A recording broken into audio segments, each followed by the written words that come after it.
What's up, Matt Clark here at the new Matt Clark.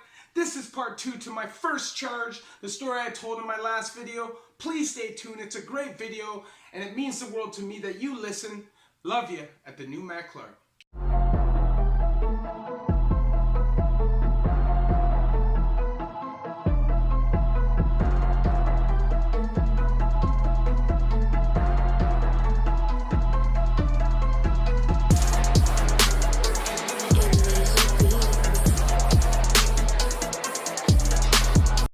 What's up? What's good? Matt Clark here at the new Matt Clark.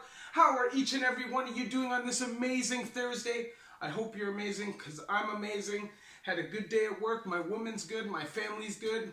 And I hope each and every one of you are good. So, today I'm going to get right into part 2 of the story I told the other day, my first charge. So now I'm going to give you my perspective and how it changed my life and affected my family. So, this was my first real charge, and it was a break and enter, but they charged me with home invasion. So basically it was break and enter still, but it had all the tags of a home invasion. Even though it was my first real charge where I was looking at real time. So I ended up having this cop, the cop who arrested me at my brother's, or my buddy's brother house. This cop ended up having a hate on for me and chasing me for years. And he was like the T-1000 from Terminator. I'm telling you, this cop was off the chain. He will come in stories later on. This guy was just out to get me. When they took me in, it turns out that they'd been following me. I had left my fingerprints on that bike, and they had tagged on some other charges. I was super concerned about how my parents would react, because at that time, my brother was still going through his case, and I was obviously just a thorn in the side at the time because that was so stressful for them already. So now I'm looking at time. So the day I go into court, I plead guilty to 8 months, 5 months secure custody, 3 months open custody.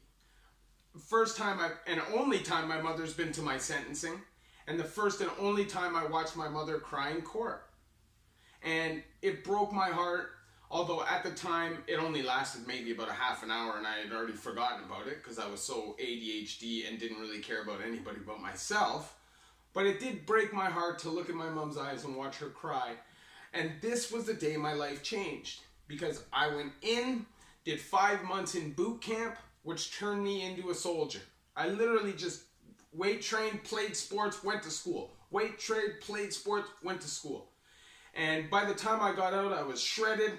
I was chiseled and could run for miles and was just ready for action.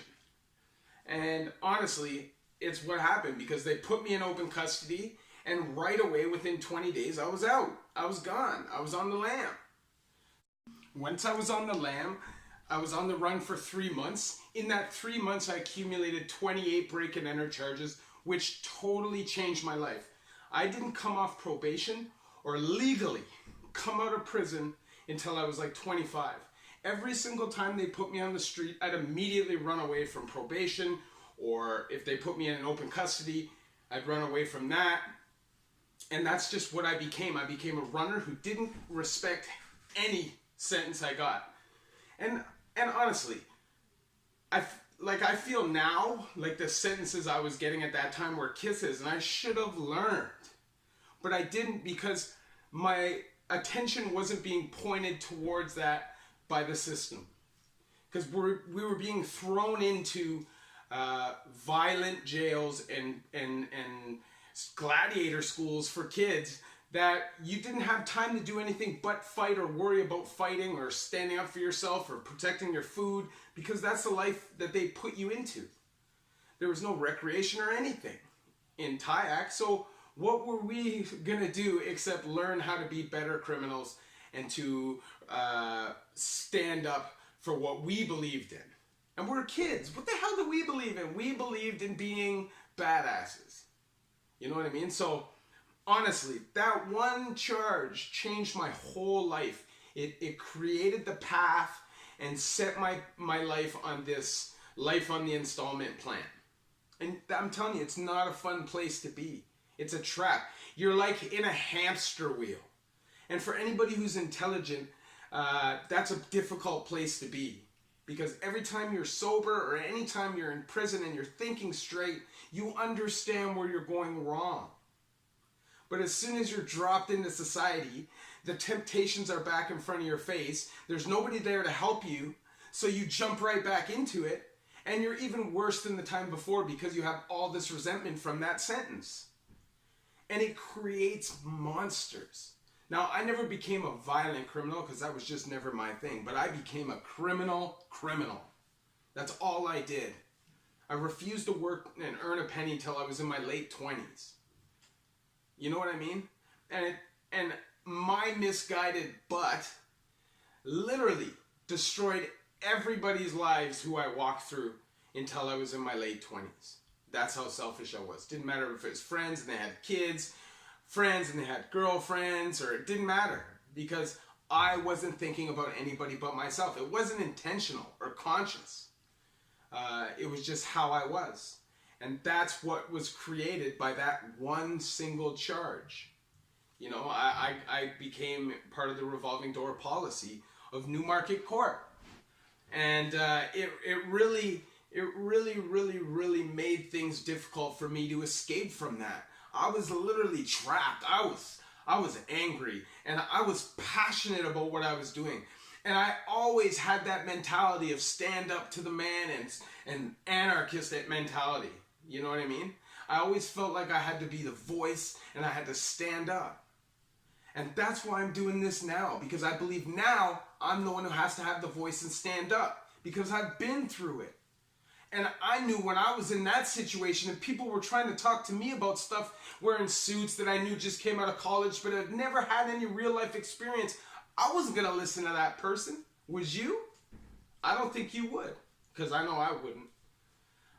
So I needed somebody like me who could reach out, who I could reach out to. And that's the great thing about the internet, because now we don't have to go through all these crazy things. We can literally communicate with anybody around the world. So this is my obligation. This is my debt to society, and this is what I feel like I need to do, and this is my purpose, and this is my mission. I want to help each and every person that I can. And I hope that my videos inspire change in people. I hope that the things that I say motivate you to do different and do better, because that's what I want. I watched my whole life almost disintegrate off bad decision making because I wasn't taught to do better. You know, I like, obviously my family would teach me to do better, but I wasn't around my family. I was trapped in the system. So if you're trapped in the system, somebody needs to teach you, or how are you going to learn to be better? You know, that's my point. You know, to me, that's prison reform. Anyways, I hope you guys understand my story. I hope you understand what happened to me. I really also want to get into how it affected my mother, okay? My mother was, at the time, and father, but specifically my mother, because my father was working a lot. My mother was going every day to my brother's trial. And at the same time, would have to go downstairs to court because I was downstairs multiple times getting charged, coming through while my brother was going through his case. How unfair is that to my family? So I want each and every one of you who's doing that to think about it. And I know there's not a lot of people that are watching my videos that probably do those things, but just remember, your loved ones are also on this ride with you. You're not riding dolo. Whether you think you are, whether you're at home or not, everybody who cares about you is on that ride with you. Anyways, I just want to say I love each and every one of my almost 800 subscribers. We're going to get there. I'm telling you, we're getting there. We'll be at 1,000 in no time. So please, it would mean the world to me if you would hit that like button, if you would hit that share button, if you would hit that bell notification button and that subscribe button. I have a PayPal option if you want to donate and support the channel and help me on my road to a DSLR camera so we can make these videos even better. And if not, that's great too. I love each and every one of you at the new Matt Clark.